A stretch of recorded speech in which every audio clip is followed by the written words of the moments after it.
Hartlik goeiemôre, mag die hierdie baie ryklik seën en sy wonderlike doel in die hart en lewe ook so bereik. Liewe vriende, hier is 'n reuse reier, die grootste reier wat ons het dan ook.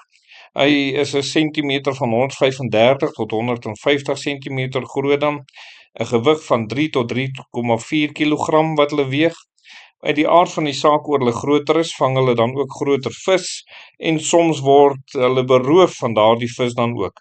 Pelikane sal hulle van hulle vis beroof, visarende onder andere sal hulle van 'n vis van hulle 'n vangs ook so beroof. So hulle moet maar redelik vinnig probeer eet. In hierdie geval het hierdie reier 'n klipbabertjie gevang wat 'n skerp pen het, wat eintlik nogal giftig vir 'n mens ook so kan wees, en dit het nogal 'n lang tyd vir hierdie reier gevat om uiteindelik hierdie klipbaber dan ook so te eet dan.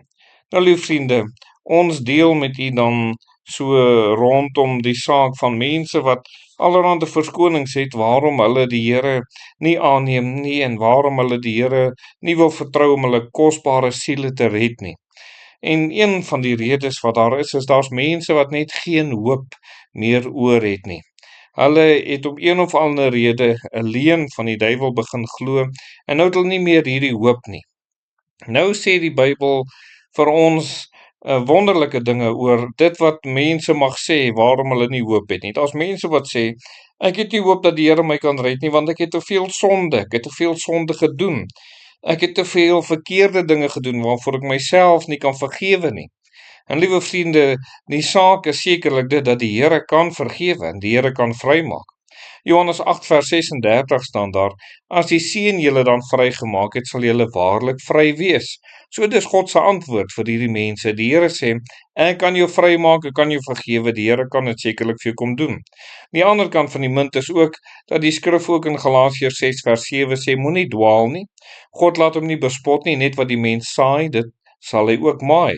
So as jy wil aangaan in jou hopeloosheid en ongeloof, om te sê, jong, die Here sal my nie my sonde kan vergewe nie, sonde gaan jou net verder van Here af wegtrek, en uiteindelik is die vrug van sonde is die dood, en dit moet sekerlik nie gebeur nie, want die Here het juis gekom dat ons lewe en oorvloed van lewe kan hê. So lieve vriende, om te sê, ek het te veel sonde, is nie 'n antwoord nie, want die Here Jesus kan van alle sonde verlos en reinig. Daar's 'n volgende groep wat sê hulle het nie hoop nie, want hulle die onvergeeflike sonde gedoen. En hier verwys ek na die lastering teen die Heilige Gees, en soms eien mense hulle hierdie sonde toe, terwyl dit nie werklik is wat hulle gedoen het nie.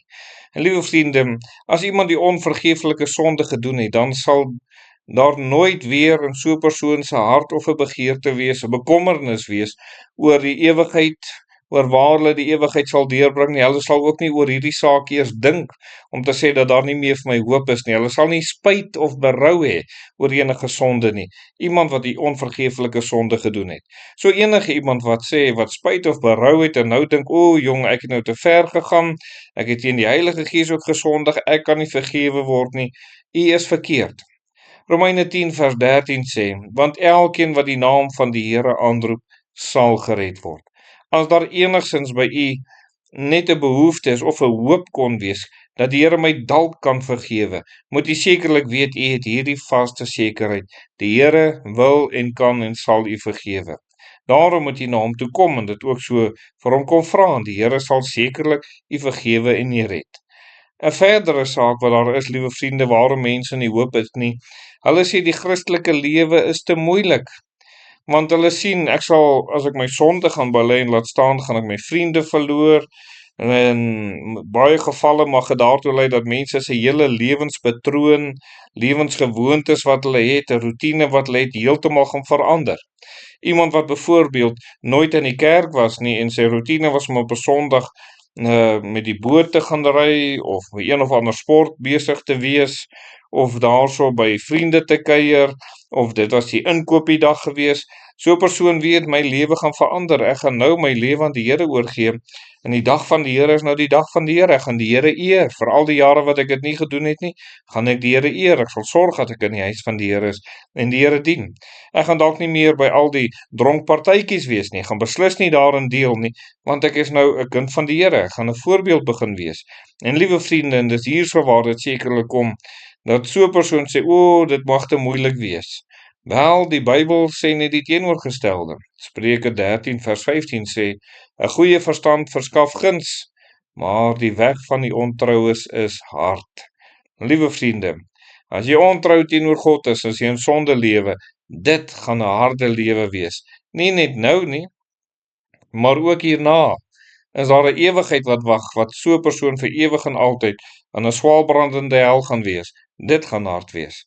Maar om die Here te dien, liewe vriende, is 'n wonderlike voorreg dat hy mens vrymaak van sonde, 'n mens 'n nuwe skepping maak, en dat ons tot eer van sy naam kan lewe, kan uitsien na die wonderlikheid van die hemel wat wag. Dis 'n wonderlike seëning. So mag die Here dalk al die valse leuns en stories en gedagtes wat in u verstand opgekom het om te sê, daar's vir my nie hoop dat ek tot die Here kan terugkeer nie, in hierdie oggend tot niet maak en dat u tot die Here sal terugkeer. Kom ons bid saam. Ons dierbare Here, baie dankie dat ons kan bid vir hulle, wat vandag ook tot u moet bekeer. Mag hulle opnuut weet daar is hoop in u en u wil en kan en sal vergewe. Amen.